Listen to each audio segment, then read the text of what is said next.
Baik, Assalamualaikum warahmatullahi wabarakatuh dan salam sejahtera. Okey, bertemu kita kembali pada minggu ini untuk subjek reka bentuk dan teknologi tahun 6. Okey, pada minggu yang lepas kita dah belajar berkenaan dengan penghasilan projek di mana bahan untuk mencantum, lepas tu alatan tangan, perspek, PVC, betul? Okey, untuk minggu ni kita sentuh berkenaan dengan sistem asas elektromekanikal. Sistem asas elektromekanikal. Okey. Baik, cuba awak rujuk pada gambar ni. Baik. Ini adalah gambar tangga bergerak, eskalator tangga bergerak. Macam mana ianya berfungsi? Terdapat sistem elektromekanikal di bawah tangga bergerak ni yang bergerak menggunakan kuasa elektrik. Sama juga macam kereta kabel ni. Kereta kabel ni bergerak juga menggunakan sistem asas elektromekanikal yang dikuasakan menggunakan tenaga elektrik untuk bergerak. Macam mana kita nak pergi bawah ke atas? Sama juga dengan kereta kabel ni. Macam mana kita nak bergerak dari bawah ke atas? Baik, sistem elektronik asas. Sistem asas. Okey, komponen sistem asas elektromekanikal ni terbahagi kepada 3. Di mana jenis yang pertama adalah motor dan gear sahaja. Jenis yang kedua, motor, takal dan tali sawat. Dan jenis yang ketiga, motor gegancu dan rantai. Baik, kita lihat satu per satu. Okey, motor dan gear. Ini adalah jenis sistem asas elektromekanikal yang pertama yang melibatkan motor dan gear sahaja. Baik. Baik, ini adalah motor. Yang saya bulatkan ni adalah motor. Bukan motosikal motor yang menggerakkan gear ni. Ini adalah motor. Motor dan yang hijau putih ni pula adalah gear. Mudah je nak lihat benda ni. Awak pernah tengok kereta Tamiya tu? Dalam sistem pergerakan kereta Tamiya tu terdapat motor dan juga gear. Ini salah satu contohnya lagi. Ini adalah motor dan yang kuning ni adalah gear. Ya. Baik, seterusnya kita tengok jenis yang kedua, iaitu motor, takal dan tali sawat. Ini adalah sistem asas elektromekanikal jenis yang kedua. Baik, yang saya bulat ni adalah takal. Ni takal, ni takal. Yang hijau ni adalah tali sawat. Baik, cuba awak tengok gambar Okey, yang kecil ni adalah motor. Okey, yang ni adalah takal dan tali ni yang menarik beban ke atas ni adalah tali sawat. Sama juga macam ni. Okey, yang bulat ni adalah takal, yang kuning ni tali sawat dan manusia ni sebagai motor. Sistem ni yang paling mudah awak boleh nampak. Dekat mesin jahit ada satu. Dekat mesin jahit ada satu. Dan dekat tiang bendera. Tiang bendera ada sistem takal dan tali sawat. Dan murid berperanan sebagai motor. Murid adalah sumber tenaga yang menarik bendera ke atas. Kalau perasan dekat bendera, dekat ujung atas tu ada takal. Ni tiang bendera kan. Ni tiang bendera. Ujung ni takal. Yang ni tali dia. Ni tiang bendera. Faham Ni takal. Yang ni tali. Itu sistem takal. Okay. Yang dekat bendera tu, bezanya dia tiada motor. Motor tu digantikan dengan tenaga manusia. Sama je konsep dia. Okey, kita tengok jenis yang ketiga.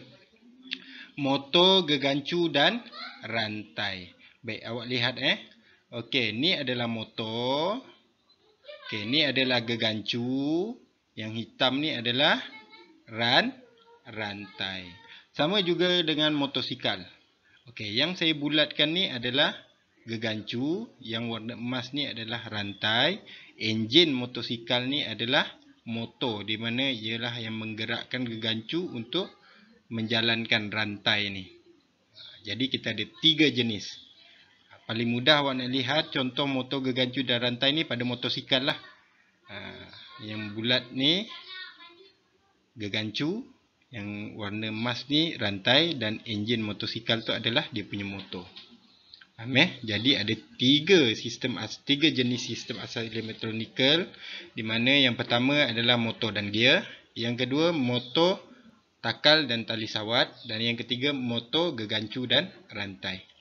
Okey, baik. Seterusnya, kita tengok senarai komponen elektromekanikal. Ni sikit je, tak banyak.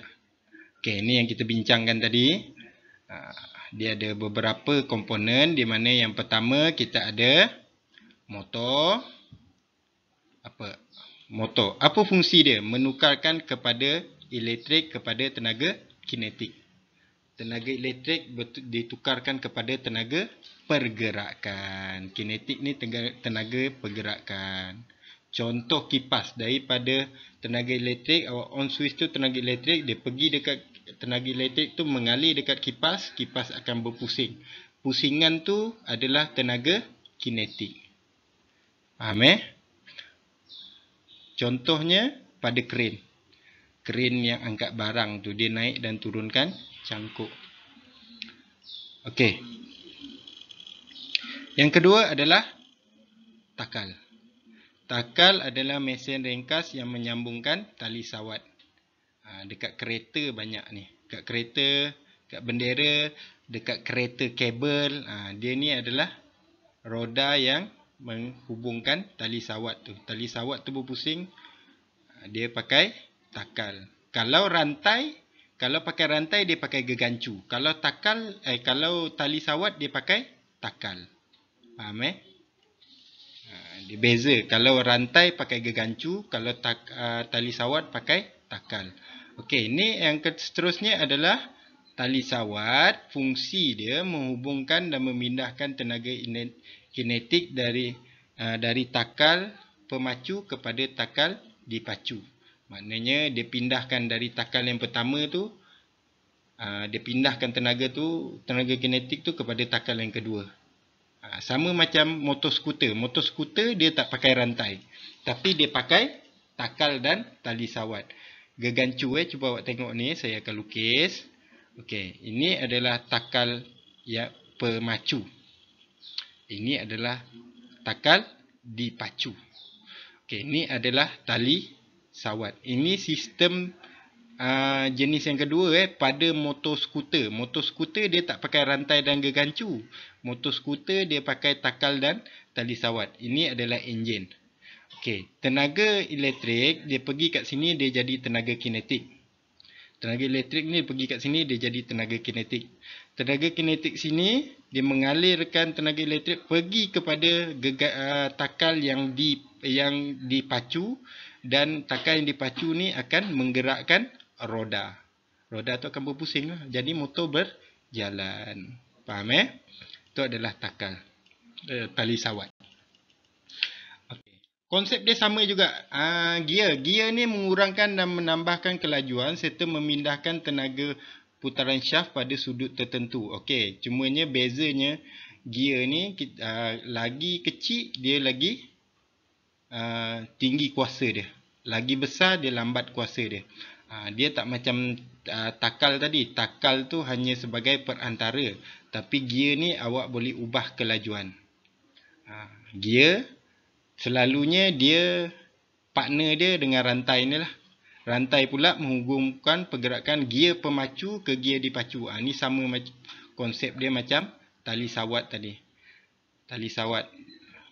Tenaga kinetik tu pada gear pemacu dipindahkan kepada gear dipacu dan menggerakkan roda. Kalau partner dia tadi tali sawat dengan takal, gear ni dia dengan rantai.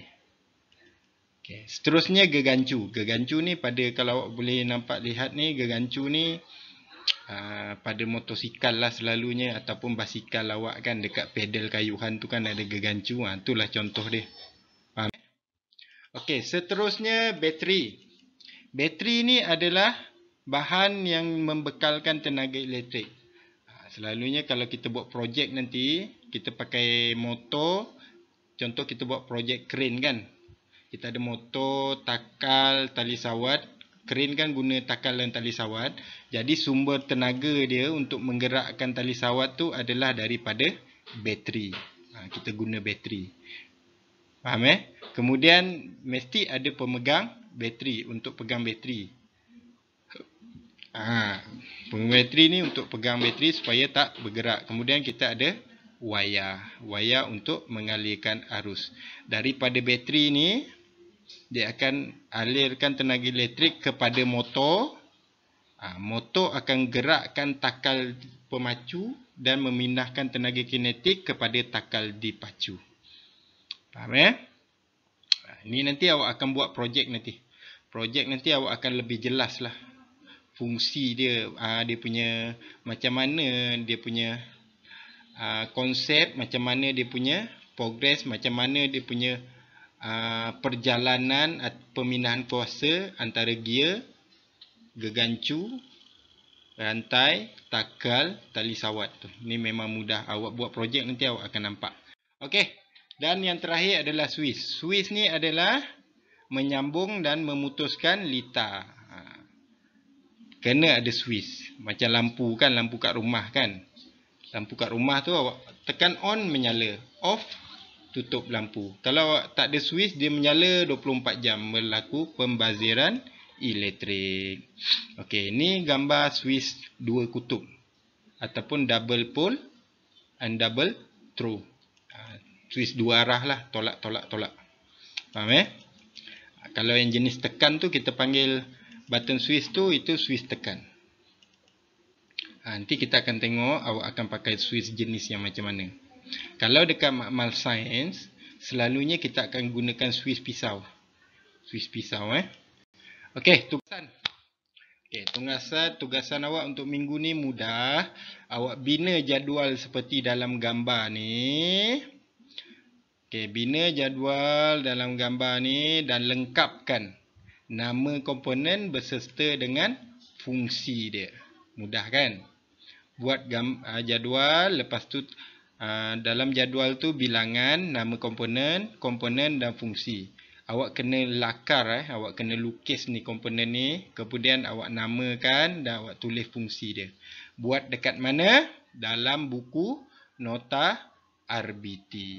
Faham Buat dalam buku nota RBT. Dah siap? Ambil gambar dan hantar kepada saya secara personal untuk saya rekodkan awak dalam borang rekod pentaksiran bilik darjah. Nanti buku tu bila buka sekolah baru saya akan tanda. Saya nak makluman daripada hasil kerja awak je dulu.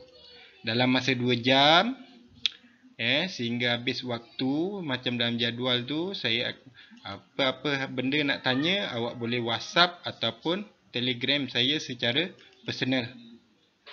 Nak teks boleh, nak voicemail pun boleh, tak ada masalah kalau nak tanya apa-apa yang tak faham. Boleh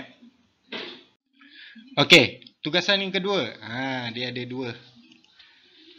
Yang kedua, patut lembaran kerja ni tapi tak sampai kan. Jadi mudahnya awak tengok gambar. Tengok gambar, nampak tak gambar ni? Okey, ni gambar crane, gambar kereta kebal, gambar kereta kabel, gambar motosikal. Awak nampak tak? Ni soalan dia. Namakan sistem atas elektromekanikal di sebelah dengan betul. A ni sistem jenis nombor apa? Jenis yang keberapa? B jenis yang keberapa? C yang keberapa? D jenis yang keberapa? Awak just salin soalan, awak just buat yang ni je. Untuk tugasan kedua ni. Awak salin soalan dan tulis jawapan dia dekat sini. Tak perlu lukis gambar. Just tulis jawapan dia dekat ruangan ni sahaja. Jadi ada 2 tugasan yang awak kena hantar. Ambil gambar dan hantar kepada saya. Faham Baik, itu saja. Kita akan jumpa lagi pada minggu hadapan. Selamat menjawab. Sekian, terima kasih.